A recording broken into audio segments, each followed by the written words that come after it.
iyadoo magaalada Baydhabo ee gobolka Baay ka socdaan laba shir oo liddi isku ah oo mid loogu ololeynayo in 6 gobol dawlad goboleed loo sameeyo halka kalena 3 gobol ay dadka qaar ay u ololeynayaan ayaa waxa magaalada Baydhabo soo gaaraya maalmahan dambe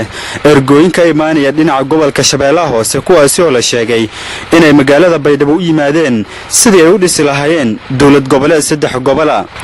qaar ka mid ah ergooyinka soo gaaray magaalada Baydhabo oo lagu soo dhaweeyay hodhalka Bakin oo ay ku fiisan tahay golasha 3 gobol ayaa ka waramaya ujeedka u yimaadeen magaalada Baydhabo iyo gobolada ay ka yimaadeen Sultan Abdulqaadir Sultan Abdullah Xasan Mayaw beesha afar degmada ee gobolka Shabeellaha Hoose degmada Awdheeg iyo ku dareere way ilaahay mahadiisa way geega ilaahay soo makaniyay goboli infitsinayty digil in rifle ee Baydhabo ku fitsinayty ee un fadayni ilaahay hadii saaro inay oo dhiso maamul goboleedkii 3 gobol ee koonfur galbeed iyo ilaahay soo makaniyay wayna inkoyna inay masiirkayno aqligayno walaagi ra'yi oo qabno bulshada uu matalaano walaagi iyo dhabto inay ka darsano walaalnyoogayno kadibna dhisino wal lin aayaw ubadka dambe aayaw hadii ilaahay dhaho itawaayo ani magaagay way Sultan Xasan Ahmed Muuse suldaanka guud ee 5 caleemood waaye waan macna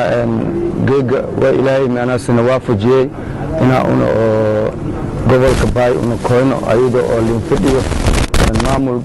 maamulka koonfur galbeed oo soo haayo marka walaalayaal macna way in sheegaane annaga 3 gobol oo xalaal ah oo ilaahay nisi iyo qobna marka 3 gobol oo xalaal ah oo annaga leno in oo si toos annaga dhisana oo hirig oo gala annaga in isgeliina Sultan Usmaan Ibrahim Aliyow Gaadi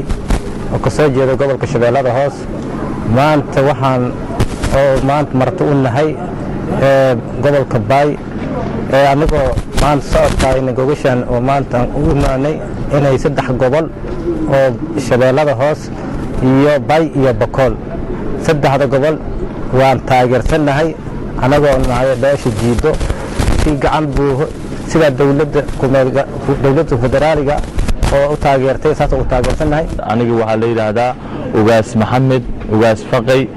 ugaas Macallin Faqa la yiraahdaa waa ugaaskii beesha Tunni Toore